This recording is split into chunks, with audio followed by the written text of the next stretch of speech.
မင်္ဂလာပါကြက်ဒိန်ချင်းချက်ဖို့အတွက်ကျွန်တော်ကြက်ပြော့သားကိုအသုံးပြုထားပါတယ်ဒိန်ချင်းကိုတော့ ready made တပူကျွန်တော်အသုံးပြုထားပါတယ်တခြားအနှင်းငယ်ထည့်ထားပါတယ်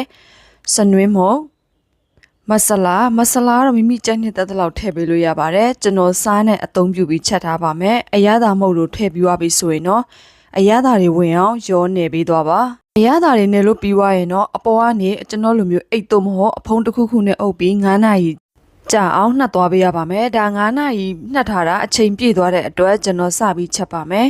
စီထည့်ပေးပါကြက်သွန်နီကိုအခုလိုမျိုးကြိတ်ပြီးတော့များများလေးထည့်ပေးရပါမယ်ကြက်သွန်ပြူကိုလည်းကျွန်တော်ဒီနီးအတူကြိတ်ပြီးတော့ထည့်ပေးထားပါတယ်စနွင်းမုတ်အနှဲငယ်ထပ်ထည့်ပေးပါကြက်သွန်နီလေးအယောင်ပြောင်းသွားပြီဆိုတော့မှအယောင်တင်မုတ်လေးထည့်ပေးပါငရုတ်သီးခွဲချောင်ကိုတော့မိမိကကြိုက်နှစ်သက်တယ်ဆိုရင်တော့ထည့်လို့ရပါတယ်မကြိုက်ဘူးဆိုရင်တော့မထည့်ပါနဲ့မဆလာကျွန်တော်ထည့်ထားပါတယ်ငရုတ်သီးစီကြက်သွားပြီဆိုရင်တော့ကျွန်တော်တို့အရသာနှက်ထားတဲ့ကြက်သားတွေကိုထည့်လို့ရပါပြီဒဲအိုးတွေကိုထည့်ခြင်းမှာကျွန်တော်တို့ရေချက်ခြင်းမထည့်ပါနဲ့ကြက်သားအသားလေးတင်းသွားပြီဆိုတော့မှ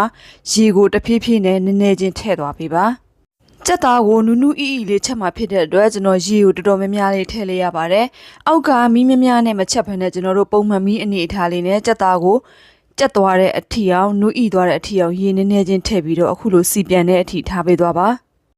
ကျွန်တော်တို့ကြက်ပြော့သားတွေကိုချက်တဲ့အခါမှာကျွန်တော်အခုလိုမျိုးချက်သလိုမျိုးချက်နီးလေးအတိုင်းချက်စားကြည့်ပါ။လုံးဝရှယ်ကိုစားကောင်းပါတယ်ကြက်သားကနူးနူးအီအီလေး